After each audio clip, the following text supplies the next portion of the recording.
Cara memeriksa power supply switching overfault. Jadi salah satu langkah awal ini teman-teman. Jadi bebannya dilepas, dalam artian beban power supply bekerja untuk amplifier ini kita lepas. Jadi di sini ya jumperannya ini ya teman-teman ya. Ini kita lepas. Oke, mari kita jelaskan ya. Cara memeriksa kerusakan power supply switching overfault.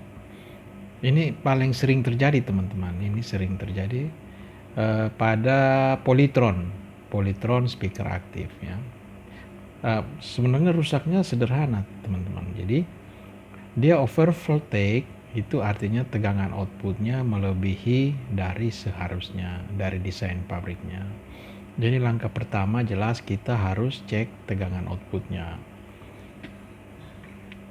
Setelah kita periksa kan, jelas kita harus melepas beban dulu teman-teman ini ya, tanpa beban. Nah, di sini power supply dia akan berperilaku berbeda saat tanpa beban. Jadi tanpa beban ini dia bisa kita tahu tegangannya berubah atau tidak teman-teman ya. Itu yang pertama.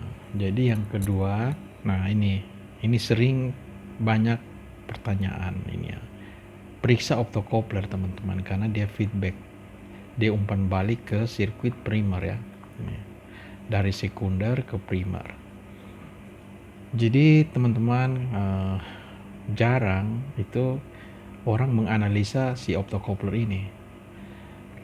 Jadi kadang dia bisa putus atau bocor karena kalau dia bermasalah IC PWM tidak mengontrol ya. Jadi maksudnya apa? Dia mengontrol frekuensi teman-teman ya. Frekuensi osilator yang harus dia keluarkan untuk kebutuhan bebannya. Yang ketiga ini juga. Jadi sistemik teman-teman.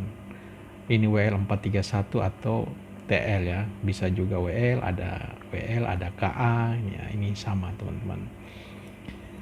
Jadi bisa menggunakan avometer. Jadi kita harus paham menggunakan avometer teman-teman untuk mengecek TL431 ini. Jadi kadang supaya gampang ini langsung dilepas dan diganti. Ada yang begitu ya, supaya tidak mumet teman-teman. Yang keempat ini ya, periksa kapasitor filter di sisi sekunder teman-teman, di sisi sekundernya.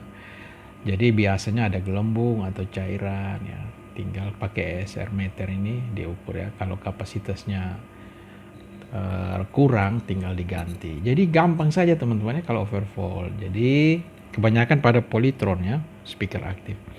Ini juga ya, cek resistor pada jalur feedback. Ya, jalur feedback dalam artian setelah optocoupler ya, setelah optocoupler itu ya, pin 3 dan 4 itu ya. Biasanya pin 4 nih teman-teman ke IC PWM nih. Pin 4 ini ke IC PWM.